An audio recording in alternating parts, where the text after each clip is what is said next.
podem levantar a mão para colocar questões que serão respondidas ao final. Slides e gravações serão disponibilizados no website da Confoa e nós temos também uma partilha de informações nas redes sociais que convidamos para todos para socializarem e divulgar. Eu vou clicar aqui para gravar. É que nós estamos com os dois links das sessões em paralelo para que vocês possam ver. A nossa sessão paralela aqui é Pecha Coxa 4. O meu nome é Angélica Miranda, eu sou da FURG, Universidade Federal do Rio Grande do Sul, Brasil, para moderar. E nós teremos as apresentações cumprimento de políticas de autoarquivo de artigos científicos em texto integral em redes sociais acadêmicas, dos autores Beatriz Barrocas Ferreira, Maria Manuel Borges, monitorização da implementação dos objetivos do desenvolvimento sustentável, o papel do repositório institucional, aqui está cortando um pouquinho, da UAB, práticas de ciência cidadã para a promoção da saúde, o caso do Laboratório Internet, Saúde e Sociedade, LAIS, da Fiocruz, percepção dos docentes e investigadores da Universidade Eduardo Mondlane em relação ao autarquivo de publicações científicas e acadêmicas no Rio EM, dos autores Irzelinda Kang Mussa, Alda Rafael Malcê, Alda Costa Manica, Maria Abigail Maung Marringula e Horácio Francisco Zimp. A captura de dados no contexto do webinar associado com o programa Dinheiro Direto na Escola, dos autores Guilherme Ataíde Dias, Wagner Junqueira Araújo, Renata Lemos Anjos, e o trabalho Mapeamento das Pesquisas sobre Ciência Aberta no Brasil, um estudo da BRAPS, das autoras Andressa Pereira Batista, Ferreira, só um instante que saiu aqui, Francisca Clotilde, e temos mais uma autora ali que para mim não está aparecendo bem o nome, peço desculpas. E o último trabalho da nossa sessão, que é a Conjuntura Brasileira da Preservação Digital de Objetos Sociais, do autor Scroll Salustiano. Então, com isso, nós teremos início a nossa sessão e pedimos que vocês possam seguir o horário que foi determinado, sendo que todos terão 7 minutos para falar e, ao chegar 5 minutos, serão avisados que faltam 2 minutos. Agradecemos por estarem aqui conosco e também aproveitamos a oportunidade de parabenizar os organizadores deste excelente evento.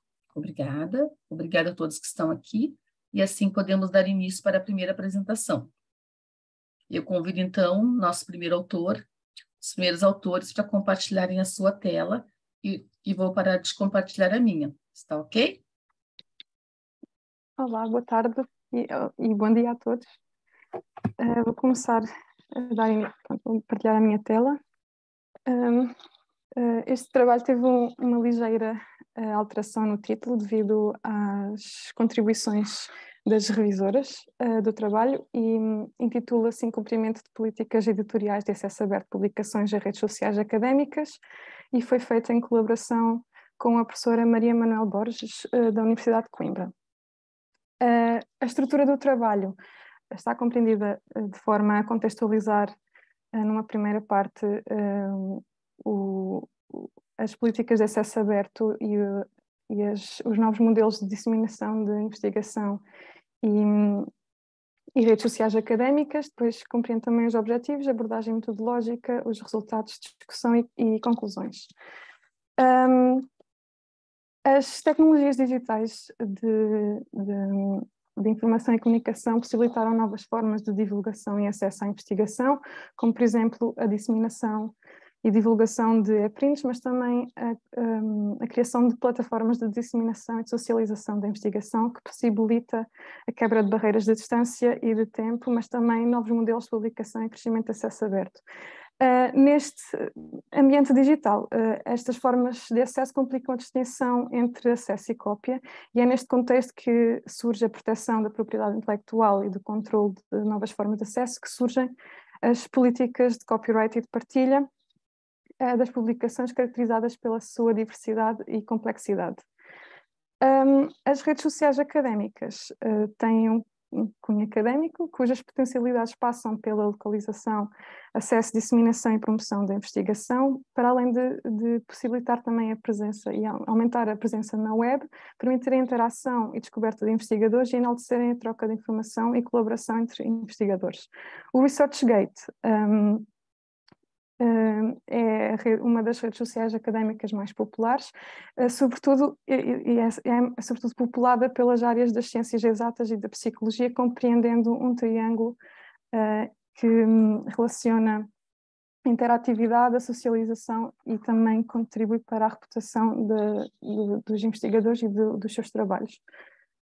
O objetivo geral deste trabalho é verificar se a produção presente em redes sociais académicas é disponibilizada de acordo com as políticas editoriais das publicações e com objetivos específicos tem como objetivo verificar o cumprimento das políticas editoriais no momento da disponibilização da produção no ResearchGate dos centros de investigação selecionados e também analisar as práticas de disponibilização da produção dos elementos dos centros de investigação presentes no ResearchGate.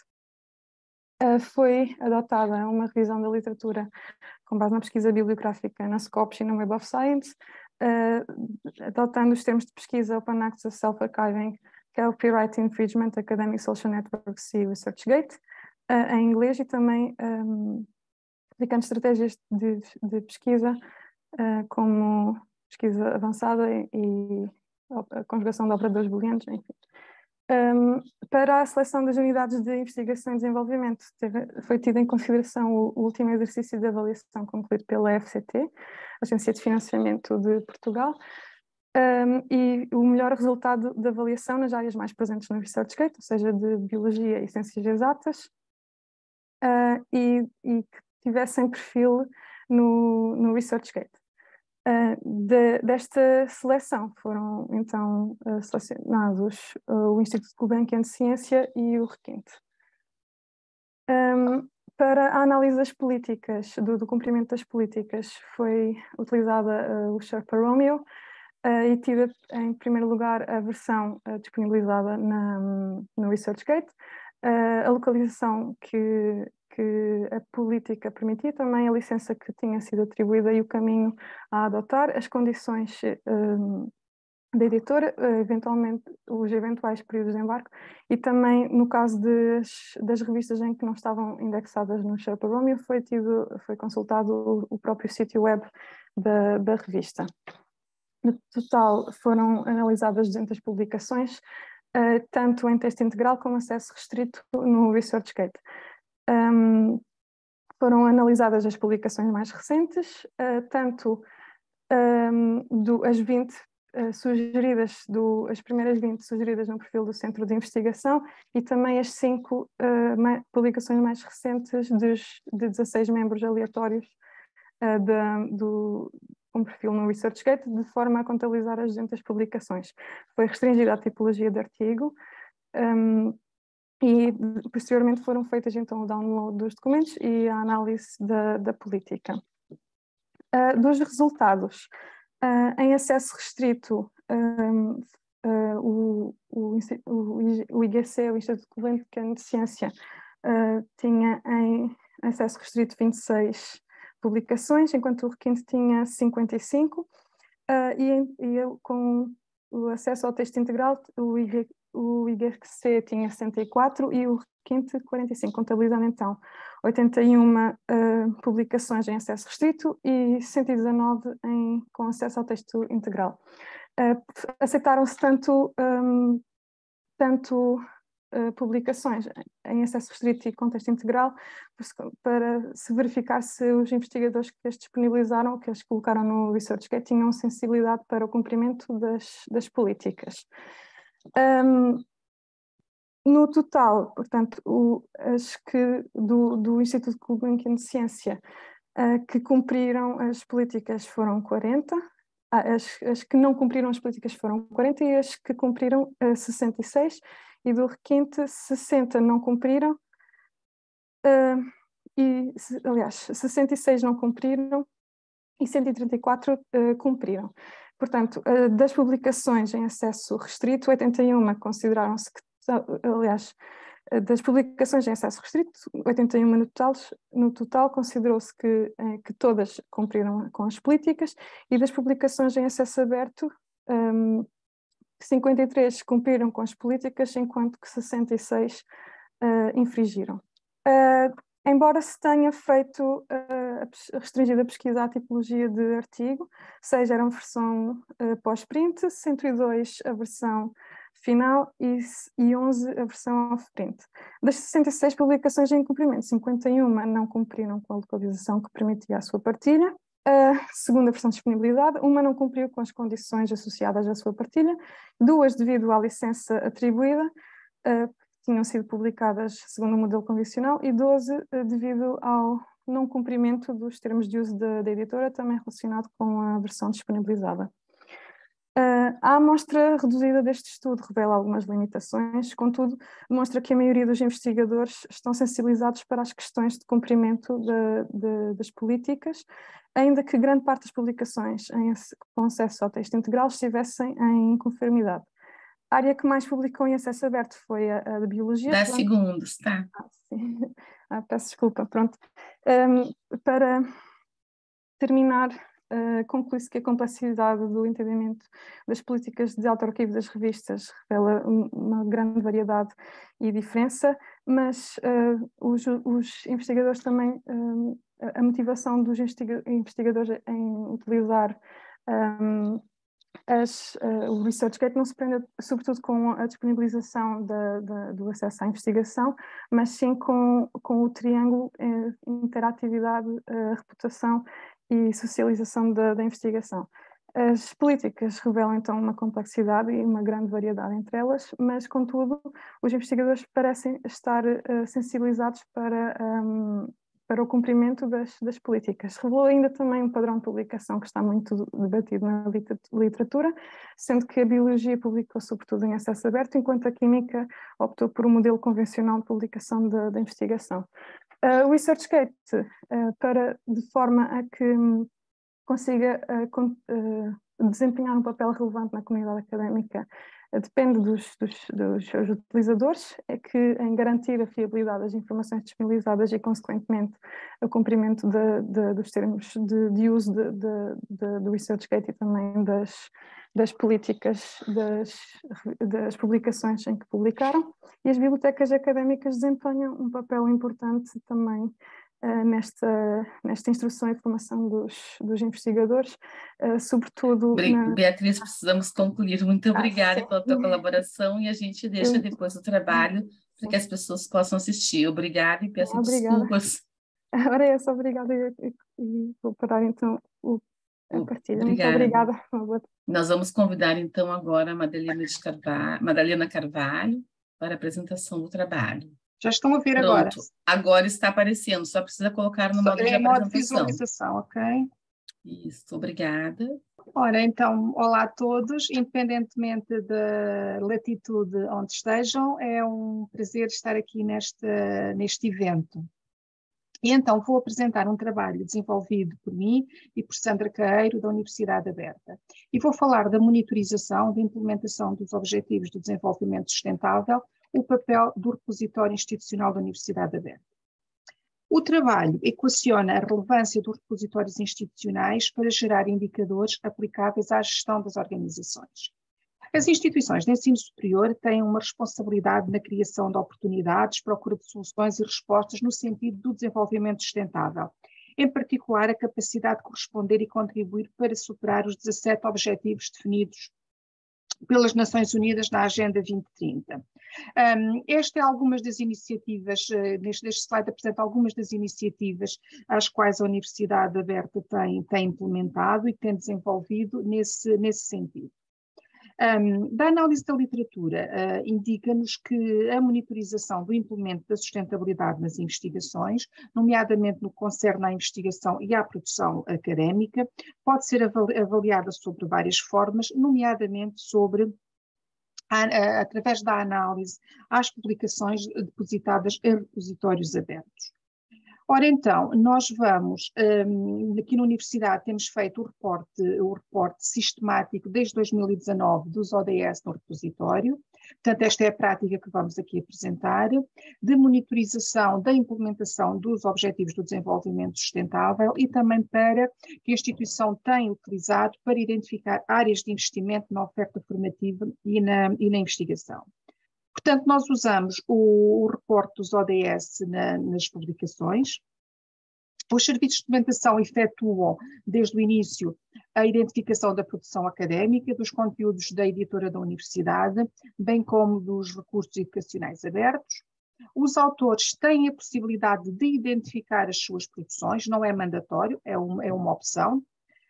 E temos efetuado de forma concertada ações de sensibilização e formação da comunidade na área dos ODS. Então, com o trabalho realizado ao longo destes anos, procuramos perspectivar a relevância do repositório para extrair indicadores aplicáveis à gestão da organização.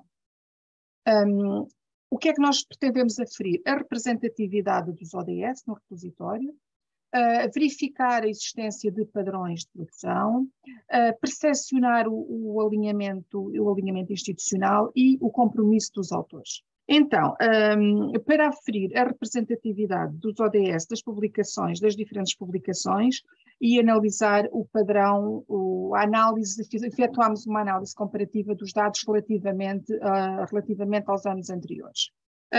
Fizemos uma análise quantitativa, global e segmentada dos ODS do repositório, o auto-arquivo, portanto analisámos a produção dos autores, a produção académica, a produção institucional e os recursos educacionais abertos. Portanto, assumimos estas 4 tipologias de produção. Quanto à representatividade dos ODS, vemos que o ODS 4, no conjunto do repositório, assume aqui um destaque.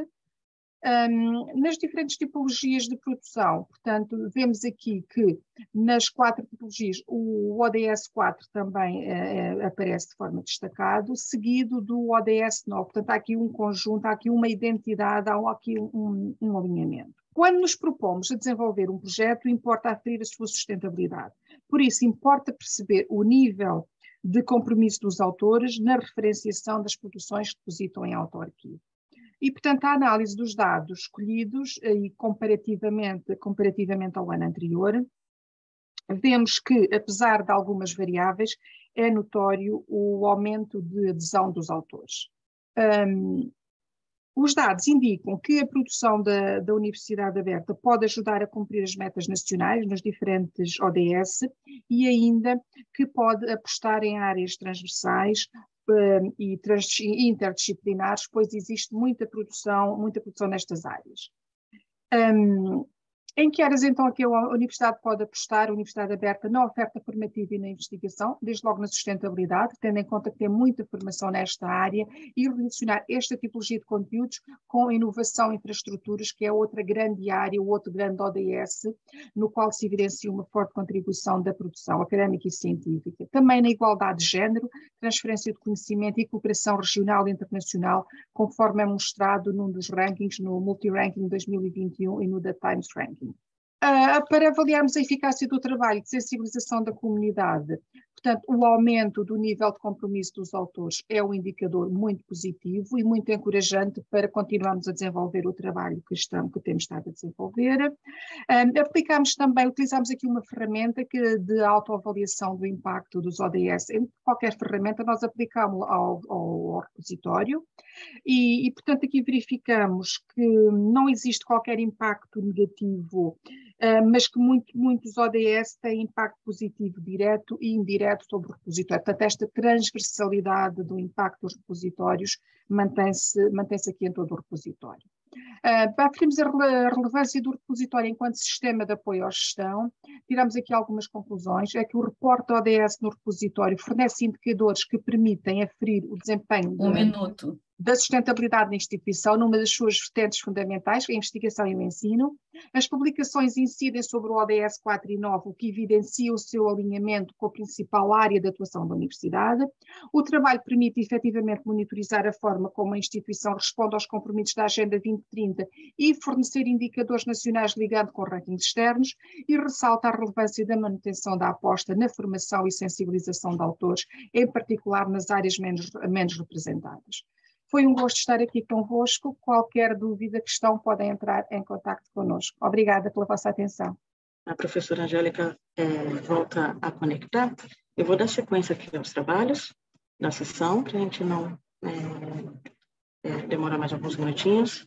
E eu gostaria de convidar, então, ao próximo trabalho. Eu gostaria de convidar a compartilhar sua tela. A Júlia Peixoto Moraes já está aqui conectada, né? Se você puder, por favor, Júlia, fica convidada a fazer a sua apresentação, compartilhar aqui. Estamos sim, Júlia. A Viviane Veiga está aqui do meu lado, ela vai iniciar a apresentação, e aí logo em seguida, então, ela já passa, tá bom? Vocês podem ficar à vontade. Olá, bom dia, boa tarde a todos. Bom dia, boa tarde a todos. Vamos iniciar, então, a apresentação do trabalho Práticas de Ciência Cidadã para a Promoção da Saúde. Esse trabalho ele foi feito no âmbito de uma disciplina, a disciplina de Ciência Aberta, do programa de pós-graduação da Fiocruz, que é uma disciplina no âmbito de um programa de Informação e Comunicação em Saúde. E ele vai ser apresentado por uma das duas alunas, né, do curso, que é a Julie e a Fabiana. Então, passo a palavra agora para a Fabiana para começar a apresentação. O título do nosso trabalho, a professora Viviane já relatou, né, que é sobre as práticas da ciência cidadã, foi realizada no âmbito do laboratório LAIS, o trabalho ele teve como objetivo tratar sobre a ciência cidadã, sobre os projetos de saúde, né? Para conceituar a ciência cidadã, a gente trouxe aqui duas autoras, a Albagli Rocha, 2021, que ela traz o conceito da ciência cidadã como envolvimento do indivíduo não cientista na atividade de pesquisa, onde ele poderá atuar nas diversas fases de investigação científica. Elas também abordam que existem diferentes tipos de iniciativas e projetos de ciência cidadã que envolve o cidadão comum, né, nas iniciativas de ciência cidadã. O objetivo do nosso trabalho foi apresentar as práticas da ciência cidadã no campo da saúde no Brasil a partir da experiência dos projetos de avaliação da qualidade da informação em sites de dengue, tuberculose e aleitamento materno desenvolvidos pelo LAIS e sua contribuição para a promoção da saúde. O nosso caminho metodológico, ele envolveu 3 etapas, com o levantamento bibliográfico sobre a avaliação da qualidade da informação em sites de saúde, o levantamento documental sobre os projetos nesta área, desenvolvidos pelo LAIS, e a análise dos 3 projetos levantados, identificando as características da ciência cidadã presentes em tais projetos. Agora eu vou passar a palavra para a autora Júlia Moraes, que dará continuação à nossa apresentação. Olá, bom dia, boa tarde a todos. Vou entrar aqui na parte da discussão e dos resultados. A gente dividiu essa parte em 3. A primeira parte dos resultados, a gente vai falar sobre a participação dos pesquisadores cidadãos nesses 3 projetos do LAIS que a gente analisou.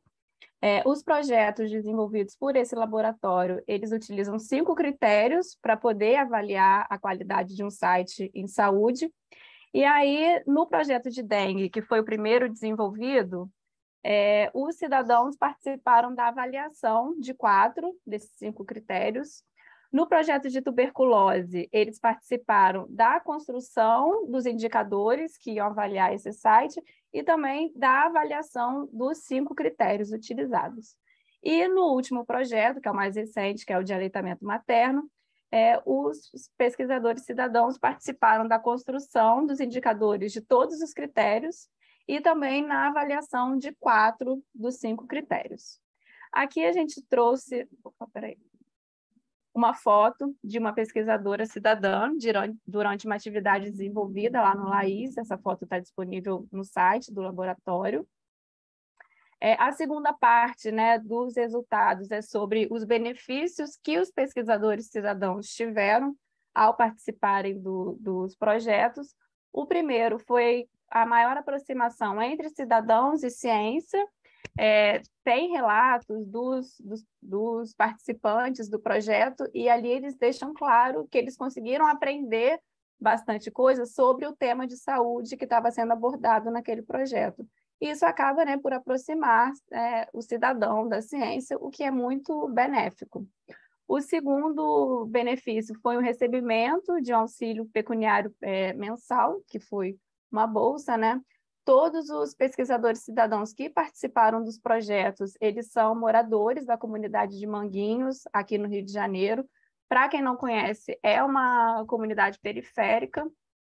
Então, as pessoas que moram ali costumam ter baixa renda, então receber, né, um valor financeiro tem bastante importância nesse contexto.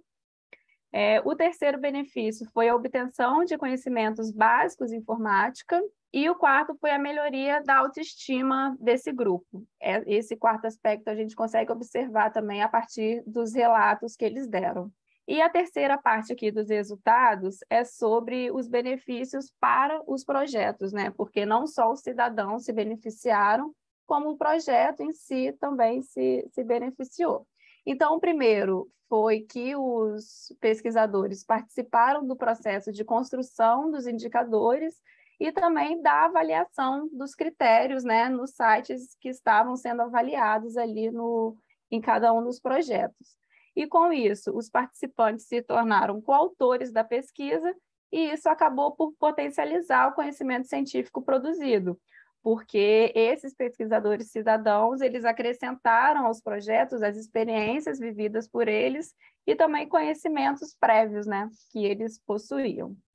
Vou me encaminhar aqui para o final. Na parte das considerações finais, a gente conclui que a participação do cidadão no processo de construção das pesquisas no campo da informação e da comunicação em saúde é um fator importante para a promoção da saúde, principalmente em territórios de vulnerabilidade, como é o caso lá da comunidade de Manguinhos.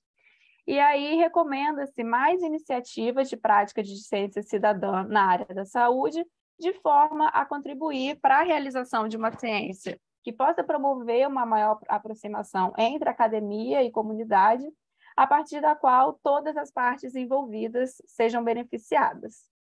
Aqui, só para finalizar, as referências que a gente utilizou para a construção do trabalho. É isso, muito obrigada. Agradeço pela apresentação, obrigada, Viviane, equipe. Eu vou convidar, então, agora a próxima apresentação. Já está aqui do meu lado, vai ser presencial aqui no auditório. E, bom, já pode assumir, vamos compartilhar sua tela. Boa tarde a todos. Bem, eu vou dar continuidade às apresentações, embora a primeira página esteja um bocadinho desconfigurada. O nosso trabalho tem como tema a percepção dos docentes e investigadores da Universidade Eduardo Mondlane em relação ao autoarquivo das publicações científicas e acadêmicas no Rio-UEM. Em termos de estrutura da apresentação, primeiro iremos contextualizar o tema, em seguida falaremos sobre a metodologia que foi usada para a elaboração deste trabalho. Posto isto, iremos nos focar nos resultados, onde tentaremos demonstrar como é que, se os docentes e investigadores da UEM usam o Rio-UEM, se efetuam o autoarquivo de seus trabalhos no Rio-UEM e quais são os fatores que favorecem e, ao mesmo tempo, dificultam este processo. E, por fim, daremos algumas considerações finais. Começando pela contextualização, dizer que nós não podemos falar da criação do Rio-UEM sem mencionarmos a criação do Repositório Científico Nacional, denominado Repositório Saber, que foi criado em 2008 pelas instituições de ensino superior e de pesquisa em Moçambique, com o principal objetivo de agregar e tornar disponível toda a produção científica e acadêmica das instituições nela agregadas, incluindo a própria Universidade Eduardo Mondlane.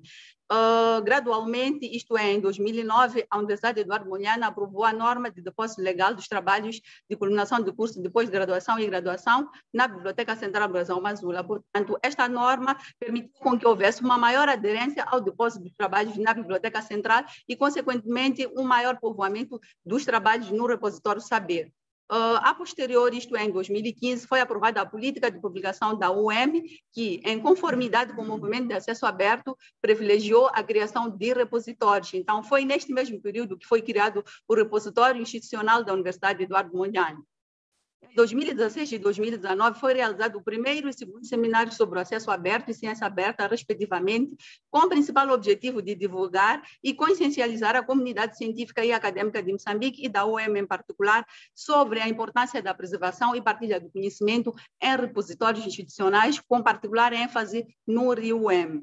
Em 2020, verificamos um marco crucial na história do Rio-UEM, pois foi neste período onde foi aprovado o regulamento ou a política de depósito obrigatório no Rio-UEM, que, entre vários aspectos, prevê a obrigatoriedade de efetuar o autoarquivo das publicações científicas e acadêmicas pelos próprios autores no Rio-UEM.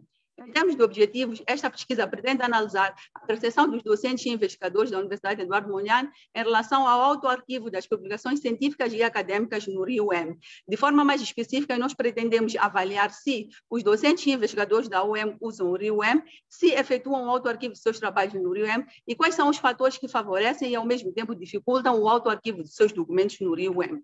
Em termos de metodologia, este trabalho contou com uma pesquisa exploratória e descritiva com abordagem quantitativa e recorremos ao questionário como técnica de recolha de dados.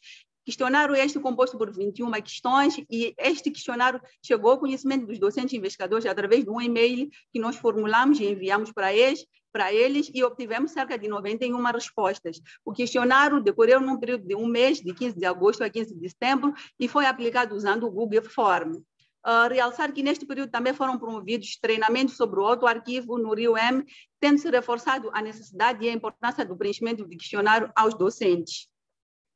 Quanto aos resultados, dizer que a apresentação dos resultados irá seguir a ordem das perguntas de pesquisa que nortearam este trabalho, sendo que a primeira pretende perceber até que ponto os docentes e investigadores usam o RIUM.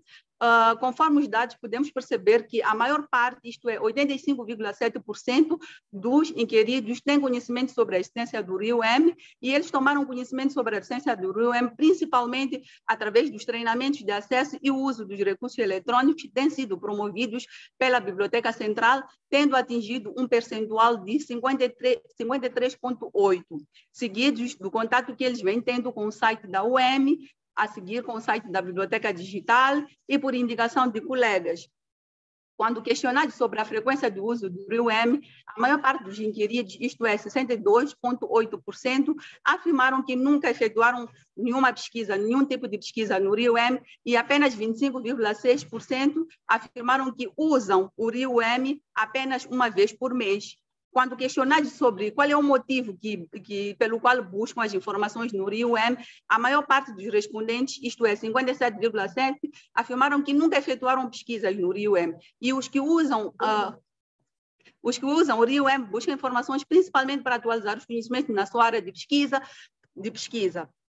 Quando questionados sobre os fatores que favorecem e dificultam o autoarquivo dos documentos, os dados mostram que 69,2% foram unânimes em considerar que o RIUM é muito útil na medida em que aumenta a visibilidade de seus trabalhos e fatores como a falta de conhecimento sobre este serviço, aliado à falta de conhecimento sobre as políticas mandatárias e a obrigatoriedade do uso do e-mail institucional, revelaram-se como os principais fatores que inibem este processo. Em considerações finais, podemos afirmar que os docentes e investigadores da UEM os investigadores da UEM têm conhecimento sobre a existência do RIUM, porém não fazem uso do mesmo.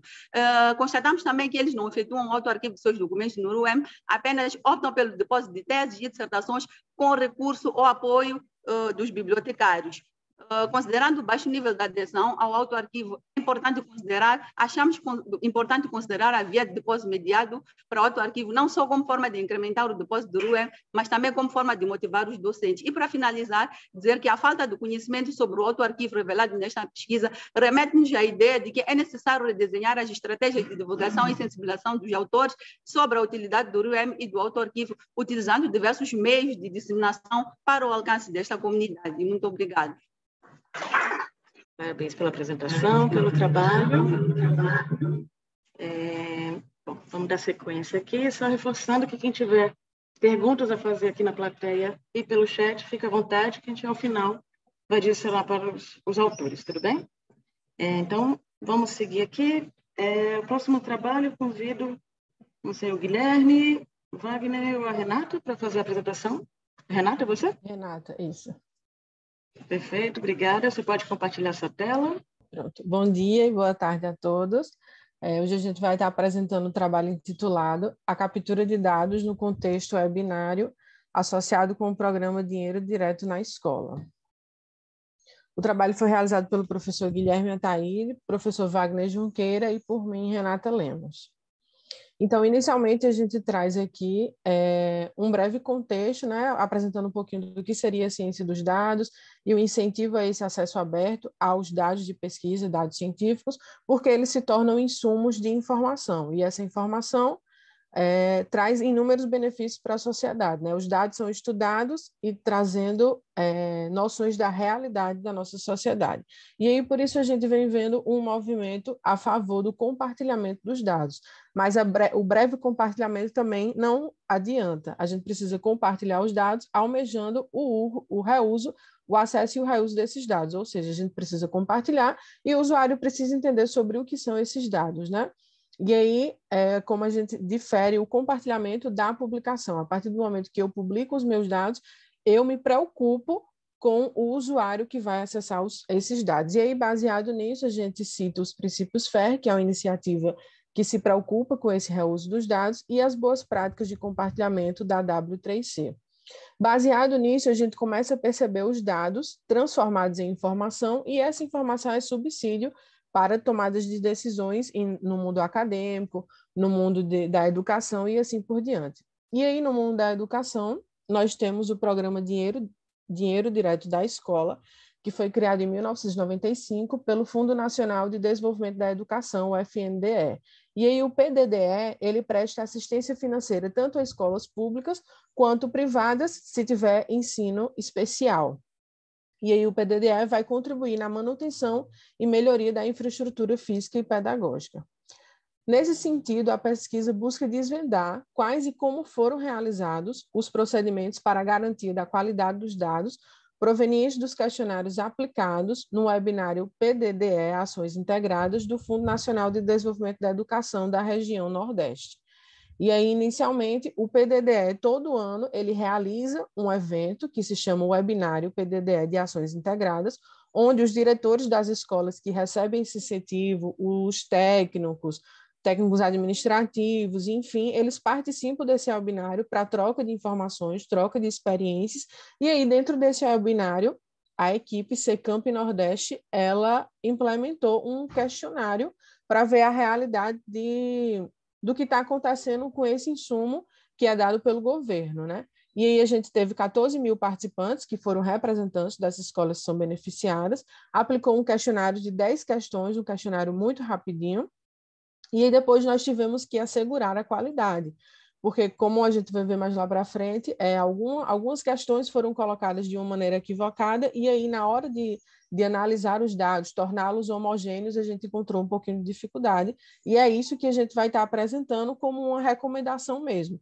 No momento em que for aplicar um questionário, já pensar na última fase, que seria a análise desses dados, né? E aí, inicialmente, a gente pediu primeiro o nome, que foi preenchido de diversas maneiras. A gente vê aí tudo minúsculo, depois tudo maiúsculo, depois um maiúsculo, minúsculo. Então, a solução seria a inserção de instrução. Ao preencher esse campo, ser preenchido de tal forma, nome e sobrenome, apenas a primeira letra maiúscula. A segunda questão, nós pedimos que fosse preenchido com a função da escola. E aí também foi uma questão aberta, e várias pessoas colocaram diretor, diretor adjunto, diretora, diretor de escola. Então, são termos que correspondem a uma mesma terminologia, que seria diretor. Inclusive, a gente enxerga aqui também um erro de digitação, né? E aí, técnico também acontece da mesma forma, e a gente vai ver mais lá na frente como é que foi colocado no gráfico, porque cada um colocou sua função, não foi uma coisa fechada, então o gráfico ficou extenso. E aí a solução seria uma questão fechada, a pessoa ia lá, selecionava a sua função e pronto. Aqui no final, o e-mail, da mesma forma que a primeira questão também, alguns preencheram em maiúsculo, em minúsculo, assim por diante. Renata, desculpa, faltam 2 minutinhos. Certo, eu estou cronometrando aqui. As questões 4, 5 e 6 foram todas questões fechadas, o que já adere uma certa qualidade aos dados, porque a gente não vai precisar homogeneizar esses dados e assim por diante. 7 e 8 também, e aqui a gente vê rapidinho o gráfico. A gente vê esses todos e a função dos participantes, a gente vê na bala de rolagem aqui as inúmeras opções que foram dadas como funções dos participantes, né? E aí, da mesma forma, as questões 9 e 10 eram dúvidas sobre o PDDE. E aí, a primeira foi questão fechada, nós elencamos algumas classes de dúvidas, e depois o detalhamento dessas dúvidas se tornou aberto, que também ficou bem extenso. Então, a recomendação seria a gente já fez essas classes e depois subclasses dentro dessas classes. E aqui a gente pode ver de novo. As classes da dúvidas ficou compacto, né? Ficou um número concreto, mas a quantidade de dúvidas foi 1.278, que ficou bem extenso, se a gente vê aqui na barra de rolagem. Né? Se alguém tiver mais algum interesse, é só acessar aqui secamp.fpb.br, que vão ter esses painéis informativos, e aí vocês podem manusear da forma que quiserem. E aí, como conclusão, a gente vê o controle de consistência, ou seja, sempre que possível, questões fechadas, né? Para evitar aqueles termos de cada um entende a sua função de uma certa maneira. Vocabulário controlado, porque eu me entendo como diretor de escola, ela se entende como diretora adjunta. Então, no vocabulário controlado, a gente define o que seria diretor, e aí podendo abranger essas duas atuações, e, por fim, a publicação dos dados, só como uma contribuição mesmo da pesquisa, que está seguindo aí os princípios FAIR, que os dados devem ser encontráveis, acessíveis, interoperáveis e reutilizáveis. As referências utilizadas, e é isso, obrigada. Muito obrigada, Renata, pela apresentação. Já vamos dar sequência aqui, para a gente cumprir mais o horário. A próxima apresentação, acho que é a Andressa Francisca Clotilde. Quem tiver, por favor, manifestem-se. Eu, conseguem me ouvir, me ver? Opa, Clotilde Maia. Acho que eu estou com problema na minha câmera, porque eu liguei, mas apareceu... Está me ouvindo? Você consegue compartilhar sua tela? Estou ouvindo. É porque eu tentei ligar a câmera, mas apareceu uma mensagem de erro aqui. Ah, eu já sei o que é. Só um minutinho. Sim, só vou pedir para colocar no modo de apresentação, por favor. Tá, só um minutinho. Porque não está no PowerPoint. Assim, tá bom? Então, posso começar? Sim, podemos iniciar. Tá, obrigada. Bom dia a todos, é um prazer estar aqui podendo apresentar o nosso trabalho, né? O trabalho é de Andressa Pereira e eu, Francisca Clotilde, e ele é intitulado como o mapeamento das pesquisas sobre ciência aberta no Brasil, um estudo na base de dados em ciência da informação, que é a BRAPSE. Bom, o objetivo do nosso trabalho foi mapear a produção científica sobre ciência aberta a partir dos trabalhos que são indexados na BRAPSE. Nós utilizamos a BRAPSE porque ela se consolidou como uma das principais fontes de pesquisa de acesso aberto da ciência da informação. Então, como metodologia, a gente utilizou a pesquisa bibliográfica e exploratória com a abordagem quanti-qualitativa. Para fazer a busca pelos materiais na BRAPSE, nós utilizamos o termo ciência aberta apenas no campo título. Então, além disso, nós utilizamos como critérios os idiomas português, inglês e espanhol, porque queríamos ter essa abrangência maior de idiomas, a disponibilidade integral do material e a pertinência, além de não termos definido nenhuma delimitação temporal, porque nós queríamos recuperar realmente tudo que está indexado na BRAPSE com essa temática de ciência aberta. Nós recuperamos 74 documentos e, após uma prévia análise, retiramos as duplicatas e ficou com 65 publicações. Para fazer a análise desse material, nós dividimos 4 categorias, que foi a de autores e instituições, anos de produção, veículos de comunicação, né, que são os veículos no qual essas produções foram publicadas ou comunicadas, e as temáticas que são mais abordadas. Bom, na primeira categoria, que é autores e instituições, nós podemos perceber quais são os autores que têm mais publicações, indexadas na BRAPSE, claro, a respeito da temática de ciência aberta. Isso também é relacionado à ciência da informação. Então, a gente pode citar a Sarita Albagli, que foi identificada com 4 publicações, Ronaldo Ferreira de Araújo, Adriana Carla da Silva Oliveira, Dalgis Andrade, Nivaldo Calixto Ribeiro, e outros também com 3, como a Anne Clínio, Carlos Alberto Lopes, Tatiana Sanches e Antunes, Maria da Luz Antunes. No quesito de ano de produção, a gente percebia que havia uma quantidade crescente de publicações ao longo dos anos, começando com 2014, com 6 publicações, 2017 com 8, 2018 com 6, 2019 com 21. Só que a partir de 2020 e 2021, houve uma queda, com 2 publicações recuperadas. A gente não consegue inferir com certeza a razão desse declínio, mas uma das possibilidades foi a pandemia de Covid-19, que impactou diretamente todas as nossas atividades.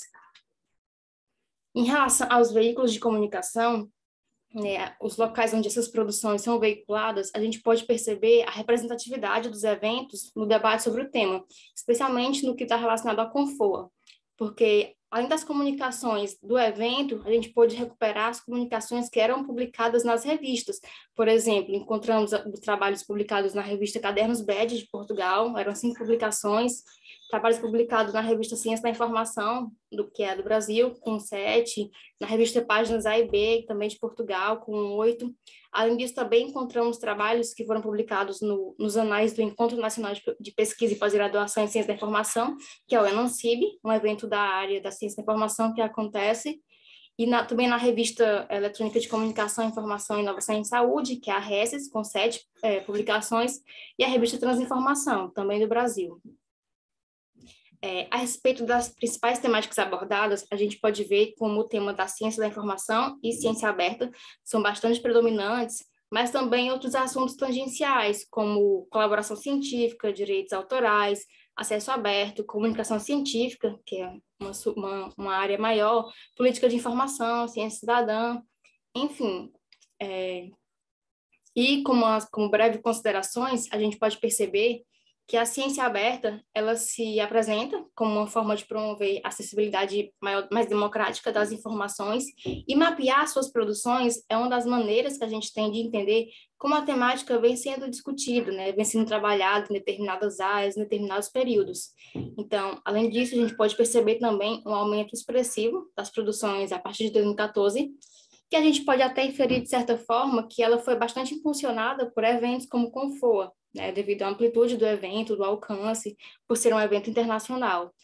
Só que, além disso, essa produção, apesar de ser existente e em crescimento, ela ainda demonstra ser um pouquinho incipiente, de certa forma, se for comparada com a infinidade de possibilidades que o tema de ciência aberta proporciona. Então, isso traz à tona uma necessidade de se explorar e inovar cada vez mais os subtemas, né, as diversas possibilidades que possui a ciência aberta e as suas relações com a ciência da informação. Obrigada pela atenção. Muito obrigada por sua apresentação. E vamos seguir para a última dessa sessão de Pachacucha. Convido Scroll Salustiano, por favor, se tiver. Enquanto a gente aguarda mais um minutinho, eu vou abrir aqui. Alguém tem pergunta pelo chat para fazer? Só tem elogios aqui. Alguém aqui na plateia tem alguma pergunta? Gostaria de fazer algum comentário? Bom, aqui também nós não temos. Então, infelizmente, nós não vamos ter a última apresentação. O autor não apareceu. Se a gente não tem mais nenhum comentário, eu gostaria só de agradecer a todos, em nome da comissão organizadora aqui da 13ª Confoa. Agradeço a todos os autores, todos que apresentaram aqui, todos que estiveram presentes virtualmente e presencialmente. E eu gostaria agora de convidá-los, quem está aqui assistindo remotamente, a acessar a sala da sessão de comunicação 3, que será moderada pelo professor Horácio Zimba. O link já está aqui no chat. E quem está aqui conosco presencialmente, vamos para a outra sala do lado, que será lá. Então, acredito que bom dia, Brasil, ainda. Boa tarde a todos e seguimos com a 13ª Confoa. Obrigada.